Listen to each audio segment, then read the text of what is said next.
Hear me, love. So often the woman becomes devoted to God. The husband suddenly is all at sea. For he feels that the one who was devoted to him has now gone for another. Yeah, it's God or Guru or whatever, but it's not him.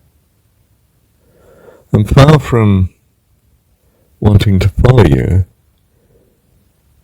he's really desperate to try and pull you back. Because in his heart he can't live without you.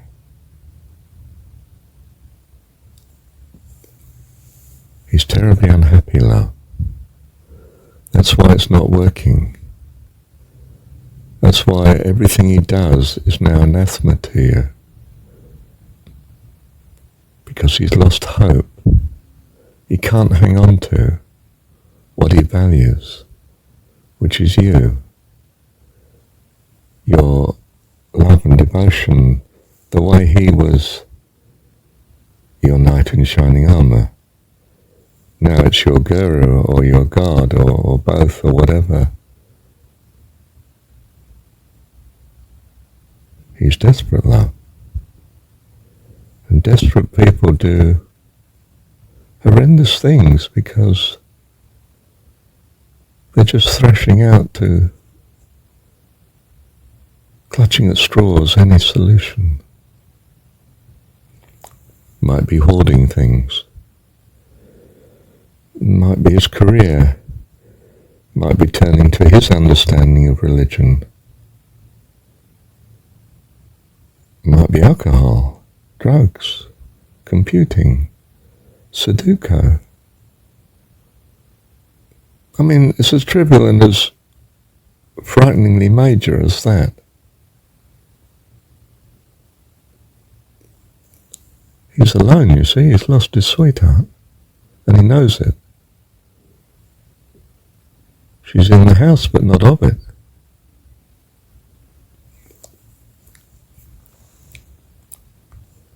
What are you to do, sweetheart?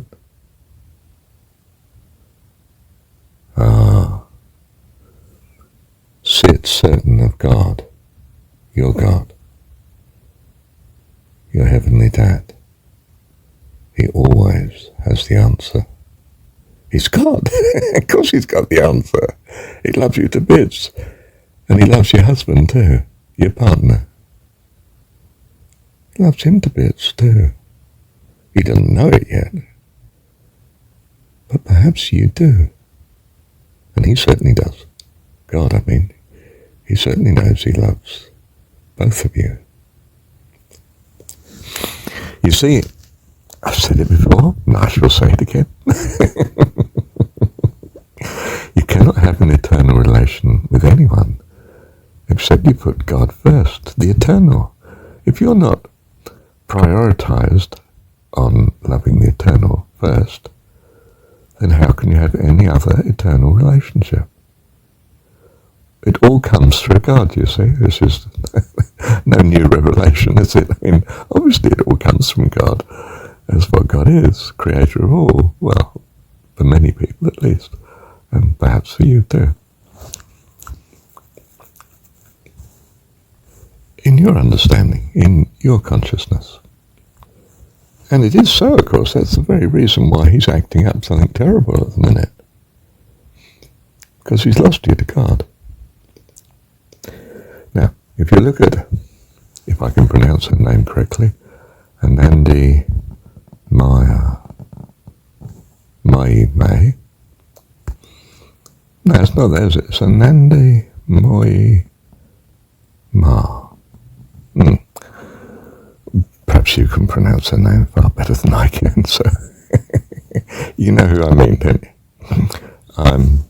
I got a picture in my mind. I've got a picture on my phone. You know, it's my, what do you call it, that picture that comes up when you first start your computer and your home screen. Yeah, got that. Right, where was I? Her husband was in a fix. He did the wrong thing. He decided to take a vow of silence. Oh, that's a great shame. But still, that was his way of saying, I repent. He didn't need to repent. Just to be as trusting of God was all that was needed. And he did. Spent the rest of his life just loving her presence and knowing God through loving her presence. He loved her presence before. She was his ideal wife to be. And she was too, to be his ideal wife. Not in the way the world might have expected, but in the way all heaven knew.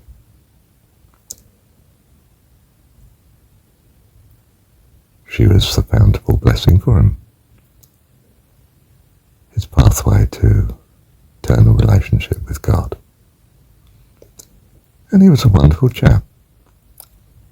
Didn't say anything. Didn't need to. Was an eternal friend to her. Because you see, he loved her. Still does. In heaven. And they are together. We are all together in heaven.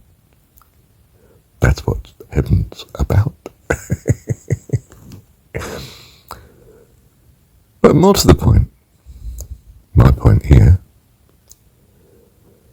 which is what to do when you find God and your partner doesn't. Do you leave him? Look, if you need to be apart from him, God will do it. He will suddenly take off like my 3 wives have. Not 3 wives all at once, you understand? No, had them in, what do you call it, in series, not in parallel. They will take themselves off if they're not ready yet for the kingdom of heaven.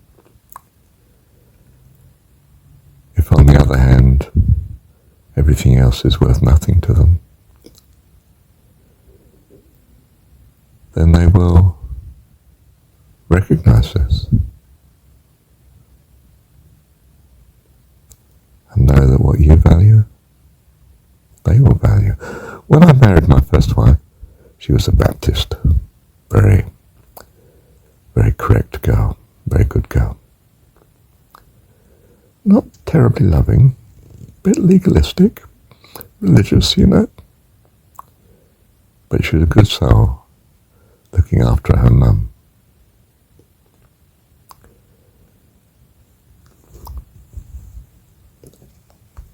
I knew that's what I valued. Drawn to her. I shared some cheesecake with her after work. Would you like some cheesecake? Oh, thank you. Marshal descending, the knight in shining armour, come to rescue this maiden from being a spinster, just because she was good enough to devote her life to looking after mum, providing a house and income and so on. See, I was drawn to her like a magnet, wasn't I? And we loved each other. I don't mean we fell in love with each other, but we did love each other. Love and care. And I embraced her religion, not because I was drawn to her religion. I was actually drawn to Paramahansa, Autobiography of a Yogi. If I was drawn to anything spiritual, it was definitely that. But it's not just the cover and the book and the words, you see. It's the spirit. I was drawn to her sincerity and loyalty and earnestness and integrity. She did a very risky thing because she was desperate. She couldn't cope living with Mum any longer. She was at screaming point to God, crying out for a solution. He sent Marshall, and Marshall knew it. Oh, the ego of the man. That's terrible, isn't it? That's what happens when a mum really loves her child. His ego goes through the ceiling. He's God's gift to creation.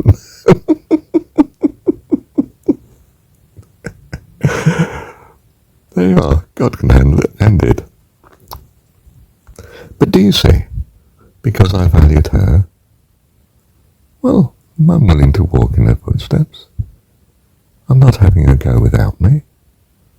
I'm there to be with her and protect her. And if she's wrong, she's going to need me there when she falls.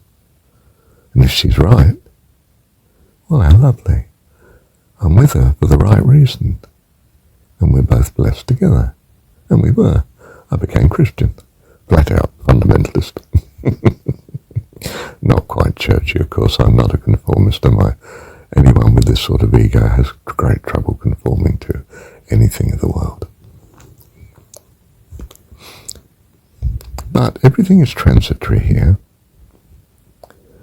After about, I don't know how many years, say 15, the rot had started to set in, and from doing everything together and wonderful, well, she was overcome with depression, and she'd always suffered from depression, monthly cycle depression and postnatal depression, and well, when she hit menopause, that was the end, wasn't it? The whole world turned grey, dark, nothing was right. That included hubby. And if he won't do what I do, what I want, I'm leaving. And off she goes. I was desperate, of course. But God was there for me. Put an angel in my life. Another 18 years. And so on. The saga continues, because we're in the world of this universe, good and evil. It is good and evil. Both are here. But you might learn the good and put the evil far from you. Forever. I don't mean you're not there for those who have ears to hear. We are sent from time to time into the world. I don't mean I'm some magnificent avatar. I just mean we're all sent.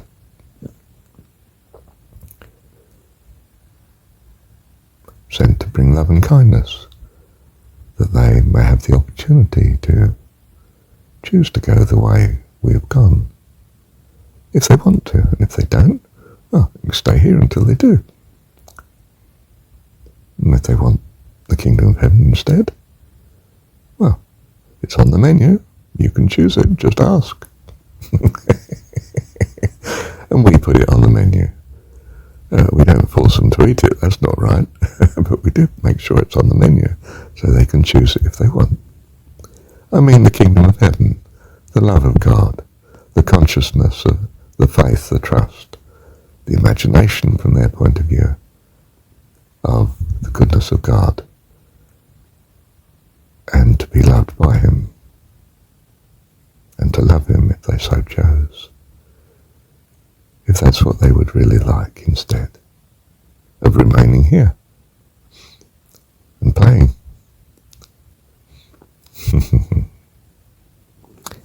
Thank you, Dad. So what to do about your partner?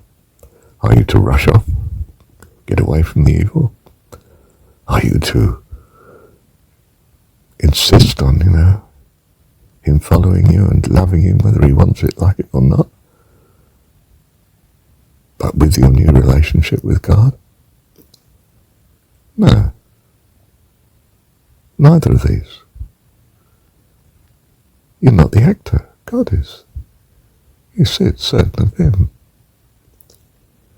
He's being nasty, well, Is it too nasty that you must make a distance? Okay. Is it not that bad, really? Right. See what God does then. If it's overwhelmingly difficult, well, you may just pack your bags and go.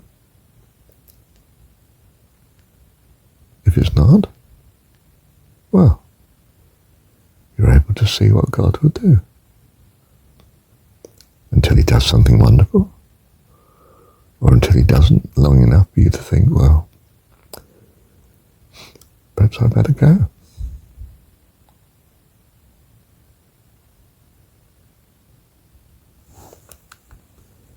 I'm not saying the answer is singular, other than the fact you sit certain of him, if you can. If you can't, well, he won't. God's still going to love you and still love him, of course. He has it all in hand. You see, you're entering into the, we call it faith of God, but it's like a certainty, except it's a certainty that doesn't require understanding. You just know in your heart you love God. And in that sense you put him first, even before your partner. Because how can you be an endless blessing to your partner except through your relationship with someone who's eternal? Your God, who loves you and your partner. So, in a sense, you trust in the truth of such. What else can you do but trust in what you truly hope for and see what God does? They may leave you like my partners have done. You may leave them like my partners have done. Perhaps for the wrong reasons, but no, perhaps it's right reasons in a sense. Their need was not to go my way.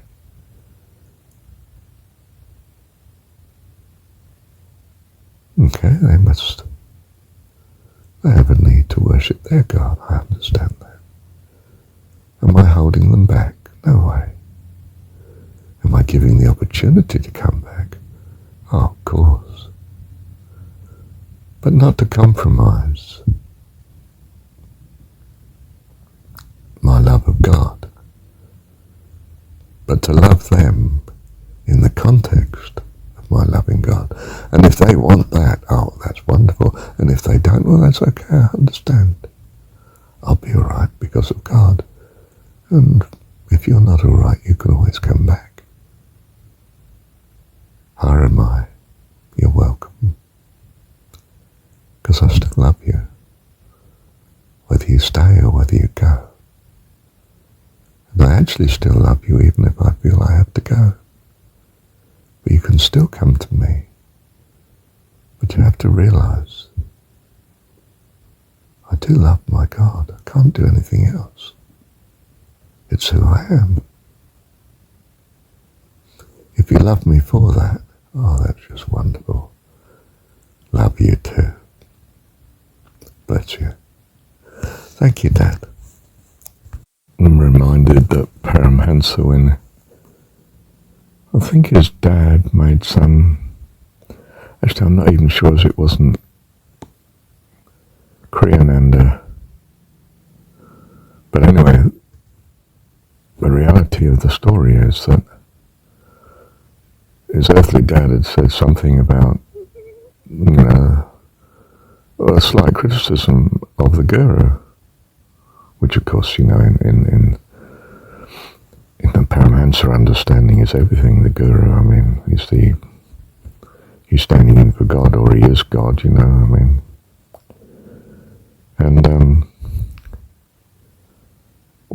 Paramhansa's response, I think it was him, was quick that,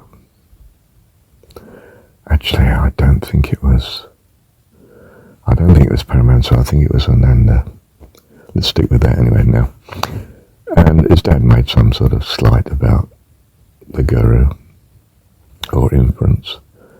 And because his son cut him short. Said, if you ever basically criticize him again, I shall not talk to you again. That's the end of our relationship. You have to recognize that this is paramount in my life.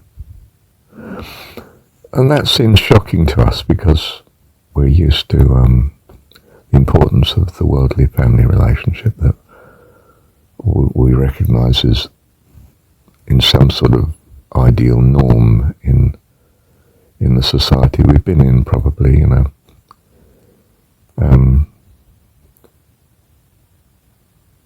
but it's the same with all relationships, but it's not the same in some fierce, dogmatic, hostile way.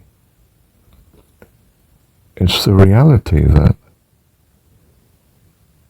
if you're not prioritized to the eternal, you're not of any lasting blessing to anybody. Everything changes here. If you want your marriage to be eternal, it has to be in relation to the eternal. Now, it may be that, your partner's view of the eternal is different to yours. But if their view includes putting their God first, and that their God includes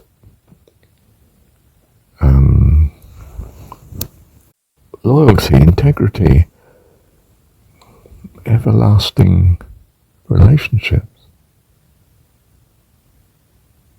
then putting God first means that your relationship with your partner and friend and relative, whatever, is eternal. And you know it's eternal. And you don't know it's eternal if you don't put your God first. For any relationship to be eternal on earth, it has to be that is what you value utterly, above all things, your God. His integrity, his faithfulness, and all those qualities that you ascribe to God, which are actually the values that you have.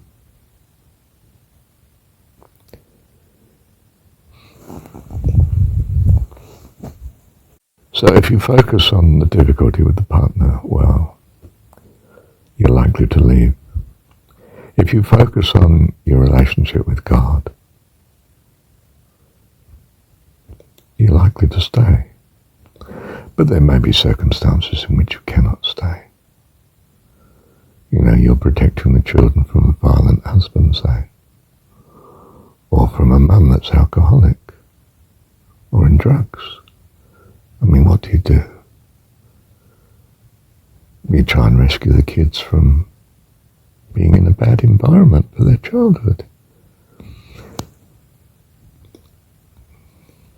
It's not going to be good on your own, looking after the kids. Except, of course, you realize in your heart you are never alone. For you have your God dwelling in you. And the kids, even if they don't yet. And then you'll have what the world sees as courage, but actually you just have great faith in your God. Why do you have great faith in your God? Oh, it's simple. I just reflect on all this kindness to me through the whole of my life. For my life, for the universe I've lived in here, and all my experiences, and every thought of him. I have good reason to trust him. It's extremely rational. And besides, I just love him. Probably because I do review all this loving kindness to us all.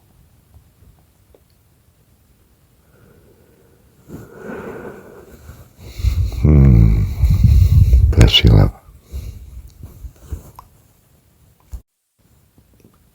And you are blessed. That's why you have the problem.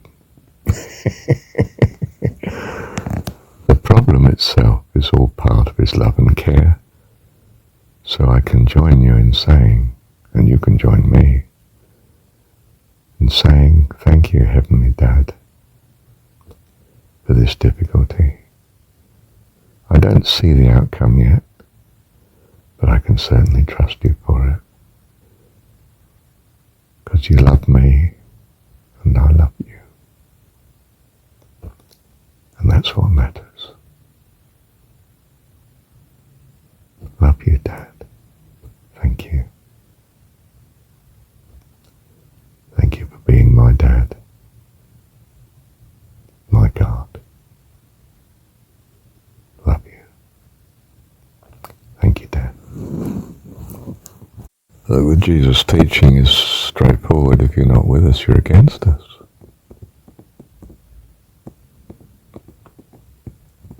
You don't have ears to hear.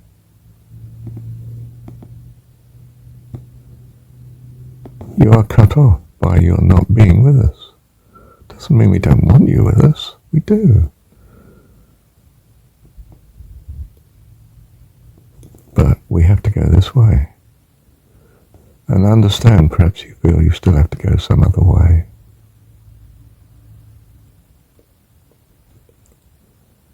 Well, okay. My soul still longs for you, but not to the exclusion of what I am.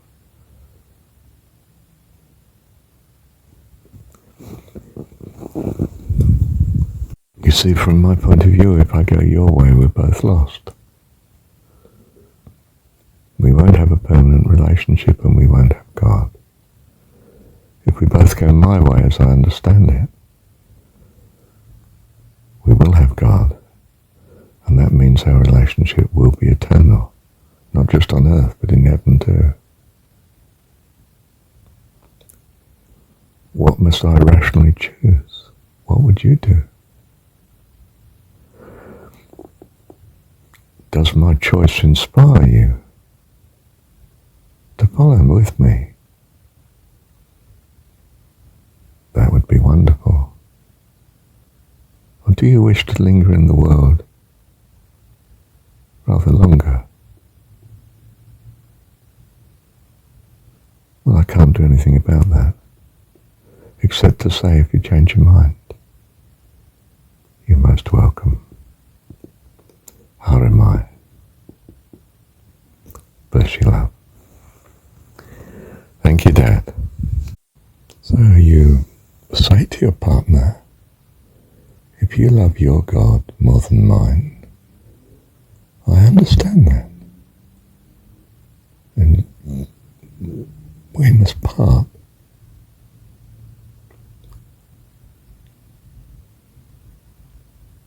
Is that really so?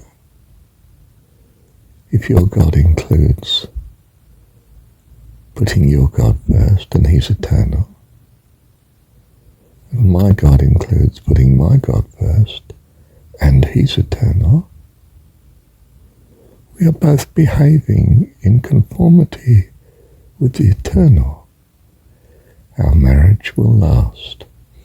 Your mistake, my love, is that you are not putting your God first.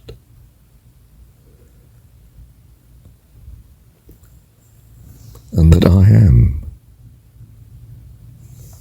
And it's making you angry. It's wrecking the eternal relationship we could have. Certainly if you put my God first, just as I do from my perspective. But that actually won't do, my love. You need to put your God first. And you do need your God to be eternal. And then because you're putting your God first, you will find any differences between you and I very tolerable. And I'll be doing the same.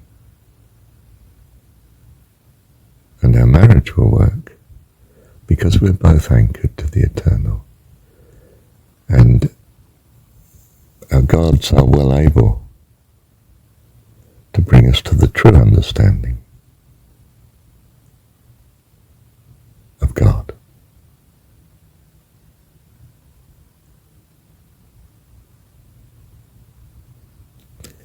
So what seems a disunity in you following your God and me following mine is an eternal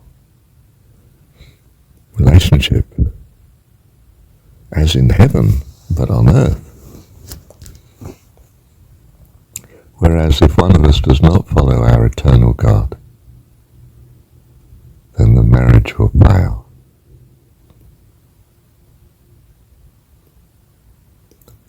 Choose you this day whom you will serve. And the rule is, thou shalt love the Lord your God with all your heart, soul, mind and strength. And that's really all that matters. And if we're both doing such, our relationship will be eternal and far more harmonious on earth.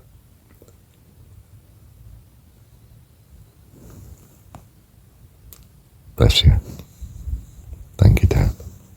You see the nobility of devoting yourself to your God, even though your God is different to mine. It will lead us to a unity.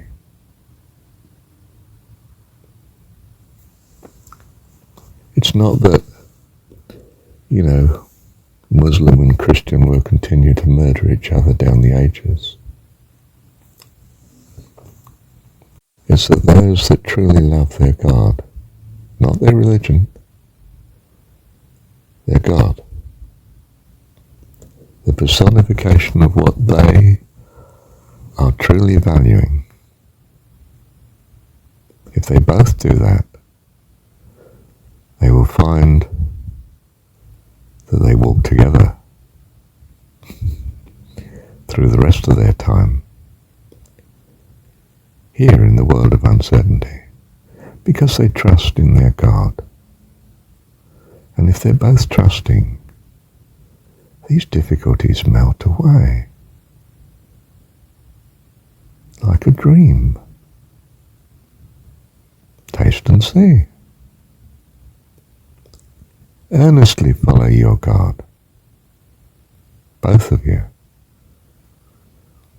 And if one of you just does not wish to, well, not much we can do about that, except recognize it. But we can leave the door open. You're always welcome to come back. And you probably will, because we have meant so much to each other. And when you think upon the blessings that your God and my God has given us with each other, well, our soul longs for each other. And that is what our God will give us, the desires of our heart. But we must put our God first, or that will not happen.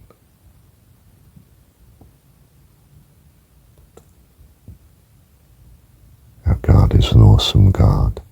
He reigns from heaven above in wisdom, power, and love. Our God is an awesome God. Love you, Dad.